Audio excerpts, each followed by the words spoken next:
Welcome to our Talk Tensors research briefing. You've seen it happen, right?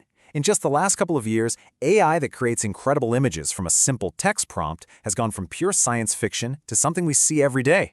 But, the next frontier is already here. We're talking about generating entire videos from text. This technology is moving at a jaw-dropping pace, and today we're going to break down exactly how it all works. Okay, so here's our game plan. First, we'll tackle why video is such a massive jump in difficulty. Then, we'll get into the magic behind it all, these things called diffusion models. After that, we're going to explore how researchers are cracking the code on time and consistency, the big race to make it all faster, and finally, take a peek at where this whole thing is headed. All right, let's start with the biggest hurdle. Why is creating a believable video so much harder for an AI than just making a single static picture? Because it's not just about stringing a bunch of images together. It's way, way more complicated than that.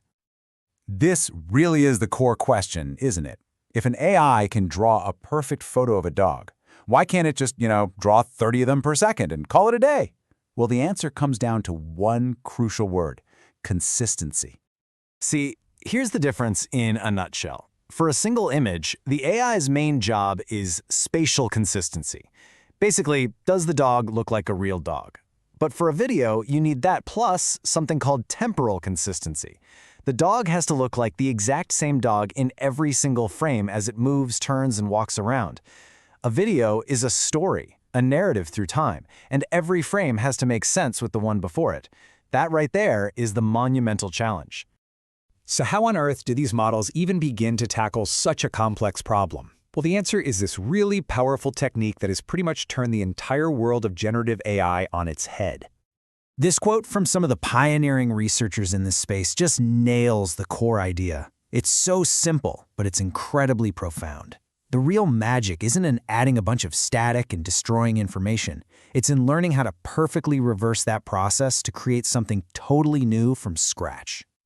So let's look at how this actually works. On one side, you take a perfectly clear image and you systematically add random noise to it, step by step, until it's just static. The AI model watches this happen over and over and over again for millions of examples. Its whole job is to learn, with almost surgical precision, how to run that entire process backwards, to start with nothing but noise and then, step by step, refine it back into a brand new, coherent image. So, if you boil it all down, a diffusion model is basically a master of creating order out of chaos. It takes a canvas of pure random noise, and with your text prompt as its guide, it meticulously sculpts that chaos, piece by piece, into the exact image or video you asked for. Okay, so we've got this amazing engine, but how do you adapt it for video? How do you teach it about time? Well, it turns out there are two main schools of thought on how to solve this whole time and motion puzzle.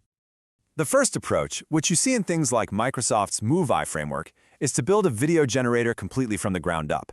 It's a three-step dance. First, it breaks down your prompt to understand who is doing what and where. Then, it uses a special mechanism to look at how things relate not just in one frame, but across all the frames at once.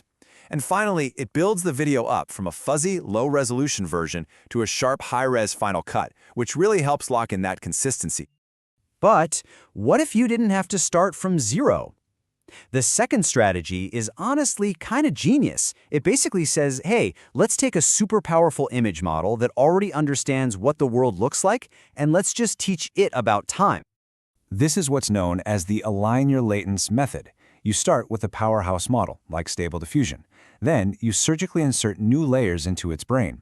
These are special modules designed specifically to get the whole concept of motion. The best part? You only have to train these new parts on video data, which is way, way more efficient.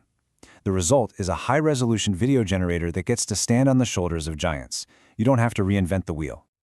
So, now we've got models that can actually create consistent video. That's amazing! But there's a huge practical problem.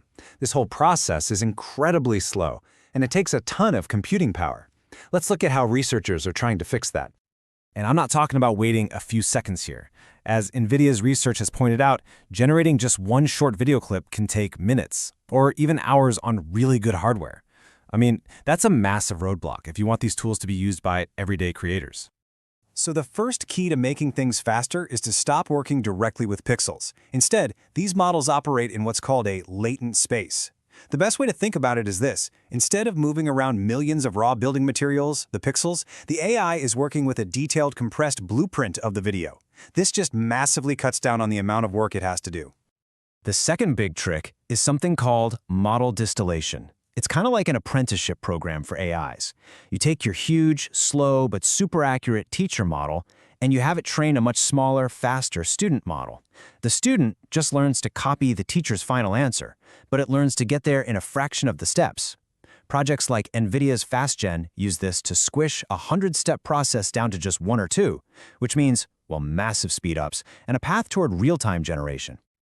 So when you put all of this innovation together, where are we actually heading? Well, the pace of change here is just breathtaking, and the implications are, well, they're enormous. I mean, just look at this timeline. It really shows the explosive growth. Just a couple of years ago, we were just seeing the first decent models. Then in 2023, the whole game became about efficiency. Fast forward to 2024, and OpenAI's Sora just blew everyone away with its quality and coherence. People started calling it a world simulator. And looking just ahead, we're seeing models aiming for an even deeper understanding of physics and maybe even infinitely long video streams. It's wild. And you know, this isn't just a technical curiosity. As the researchers behind Movi said, this stuff could fundamentally change how all of us create and share stories. Imagine a teacher generating a historical animation on the fly, or a small business creating a professional ad in minutes. The barriers to creating amazing visual content are just starting to crumble. And that really brings us to the final question. We are literally building tools that can generate visual reality from language itself. The technology is moving so fast, it's almost impossible to fully grasp the impact.